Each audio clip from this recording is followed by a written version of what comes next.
বাংলাদেশে সনাতন হিন্দু ধর্মাবলম্বীদের সবচেয়ে বড় ধর্মীয় উৎসব শারদীয় দুর্গাপুজো শুক্রবার মহাষষ্ঠী পুজোর মধ্য দিয়ে শুরু হচ্ছে।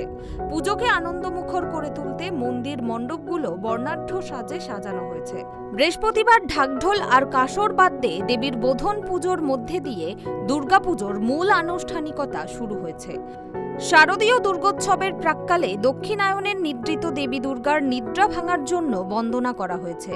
ষষ্ঠী তিথিতে মণ্ডপে মন্দিরে সন্ধ্যায় বিল্ব বৃক্ষ বা বেলগাছের পুজোর মাধ্যমে দেবী দুর্গাকে আহ্বান করা হবে। আগামী মঙ্গলবার দশমী তিথিতে প্রতিমা বিসর্জনের মধ্যে দিয়ে শেষ হবে শারদীয় দুর্গাপুজো। এবার বাংলাদেশে দুর্গাপূজার মণ্ডপের সংখ্যা ৩২,৪০৭টি। ঢাকাতে ২৪৪টি মণ্ডপে দুর্গাপুজোর আয়োজন করা হয়েছে। ঢাকায় ঢাকেশ্বরী মন্দির প্রাঙ্গণ বাহারি সব রং আর কাঠকাপড়ের ফ্রেমের কারুকাজ দিয়ে সাজিয়ে তোলা হয়েছে। রং বেরঙের আলোর ছটা সৌন্দর্যের মাত্রা কয়েক গুণ বাড়িয়ে দিয়েছে। বাঁশ বেঁধে আগত নারী পুরুষ দর্শনার্থীদের জন্য পৃথক স্থান তৈরি করা হয়েছে। ঢাকার জমকালো দুর্গাপুজোর মধ্যে বনানী মাঠের পূজা অন্যতম। এবারও সেখানে ব্যতিক্রমী আয়োজন করা হয়েছে। গুলশান বনানী পুজো উত্তাপন ফাউন্ডেশনের আয়োজনে প্যান্ডেল থেকে শুরু করে প্রতিমা তৈরি, সাজসজ্জা ও আলোক ছটাতে বিশেষ নজর দেওয়া হয়েছে। দেশীয় পণ্যের ঐতিহ্য দিয়ে পুরো পুজো মণ্ডপটিকে ফুটিয়ে তোলা হয়েছে। ঢাকার খামারবাড়ি কৃষিবিদ ইনস্টিটিউট প্রাঙ্গণেও দুর্গাপুজোর জমকালো আয়োজন করা হয়েছে। হলদে বর্ণের বাঁশের বেড়া দিয়ে পুজোর মূল মণ্ডপ তৈরি করা হয়েছে। বিভিন্ন কারুকাজ ও নানা রঙে প্রতিমাগুলোকে ফুটিয়ে তোলা হয়েছে। দুর্গা, লক্ষ্মী, সরস্বতী, গণেশ, কার্তিকের মোহনীয় রূপ পথচারীদেরও নজর কাটছে। পুজো প্রাঙ্গণ ও রাস্তার দুই ধারের পুরোটা রঙিন আলো দিয়ে সাজানো হয়েছে। রমনা কালী মন্দির, রামকৃষ্ণ মিশন ও মঠ মন্দির, ধানমন্ডির রায়বাজার নিমতলা মন্দির, আখড়া মন্দির, দুর্গা মন্দির, স্বামীবাগের লোকনাথ মন্দির, সিদ্ধেশ্বরী কালী মন্দির, মিরপুর কেন্দ্রীয় মন্দির, শাখারি বাজার, বনশ্রী, ফার্ম গেট সহ বিভিন্ন স্থানে শারদীয়া দুর্গাপুজোর আয়োজন করা হয়েছে। এসব মণ্ডপে 5 দিন বিভিন্ন অনুষ্ঠানের আয়োজন করা হয়েছে।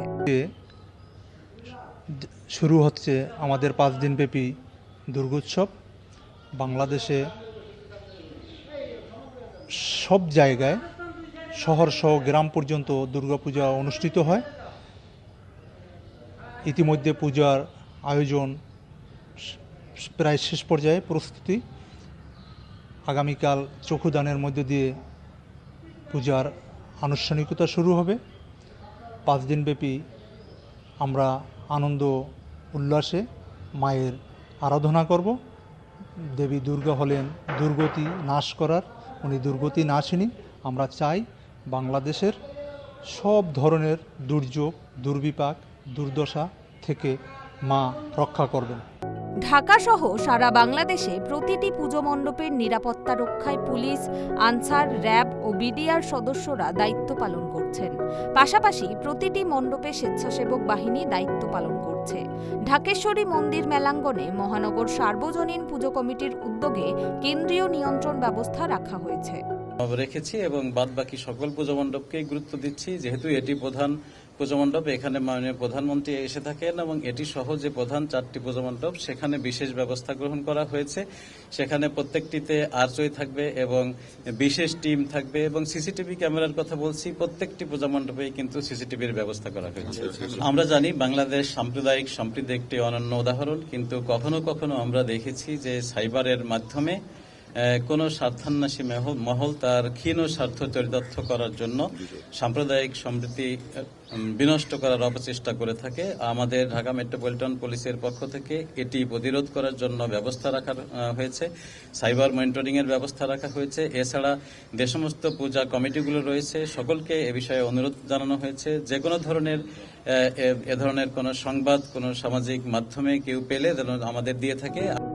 দুর্গোৎসব উপলক্ষে বাংলাদেশের রাষ্ট্রপতি মোহাম্মদ শাহাবুদ্দিন ও প্রধানমন্ত্রী শেখ হাসিনা পৃথক বাণীতে দেশবাসীকে শুভেচ্ছা ও অভিনন্দন জানিয়েছেন। ঢাকা থেকে হাবিবুর রহমানের রিপোর্ট, ট্রাইব টিভি।